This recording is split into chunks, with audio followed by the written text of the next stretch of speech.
क्या आपने कभी किसी पुस्तकालय को देखा है जो इतना बड़ा था कि जलने में 3 महीने लग गए? इतना ज्ञान, इतना इतिहास जो राख में बदल गया, और पूरी सच्चाई हम आज भी नहीं जानते।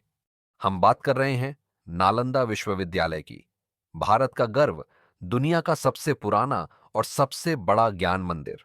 नालंदा विश्वविद्यालय था बिहार के राजगीर के पास। 6वीं शताब्दी में बना, सम्राट कुमारगुप्त के शासन में। 9 मंजिलों वाली विशाल इमारतें, हजारों छात्र, सैकड़ों शिक्षक और लाखों पांडुलिपियां। वेद, खगोल शास्त्र, तर्कशास्त्र, चिकित्सा, गणित, जो ज्ञान था वो यहां था। चीन, तिब्बत, श्रीलंका, जापान से आते थे विद्यार्थी, हजारों किलोमीटर दूर से, सिर्फ सीखने।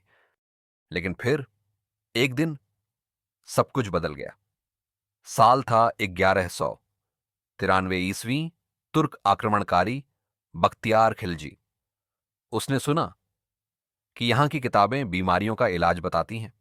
उसने कहा, अगर यह सच है तो मुझे दवा देने की जरूरत नहीं, मुझे किताबें पढ़ने की जरूरत है। उसकी हंसी में था तिरस्कार और इरादा था विनाश। फिर जो हुआ वो इतिहास का सबसे दर्दनाक अध्याय बना।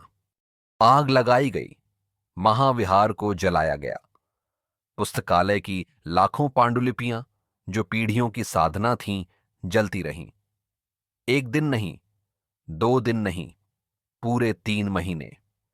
इतिहासकार कहते हैं कि आग इतनी भीषण इसलिए थी क्योंकि ये पांडुलिपियां ताड़पत्र और भोजपत्र की थीं, जो बेहद ज्वलनशील होती हैं।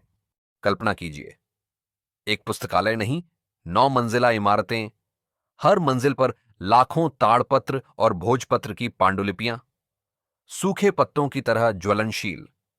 यह सिर्फ किताबें नहीं थीं, यह वेद, चिकित्सा, ज्योतिष, दर्शन, गणित और बौद्ध धर्म के हजारों वर्षों का ज्ञान था।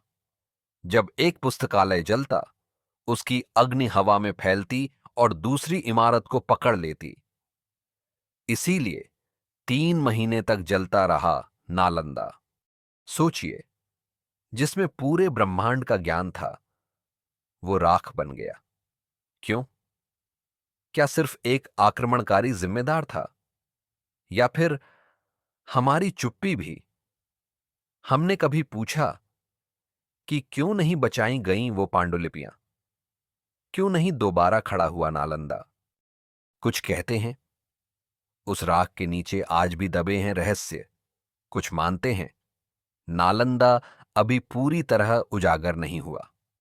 लेकिन जो उजागर है वो हमें एक सवाल पूछता है, क्या हम फिर वही गलती दोहराएंगे? नालंदा सिर्फ एक विश्वविद्यालय नहीं था, वो था संस्कृति का केंद्र, विचार का युद्ध क्षेत्र और भारत की बौद्धिक आत्मा। और वो आत्मा हमसे एक वादा मांगती है कि हम इतिहास को भूलें नहीं, बल्कि उससे सीखें। अगर आपको लगता है कि नालंदा की यह कहानी हर भारतीय को जाननी चाहिए, तो इसे आगे बढ़ाइए।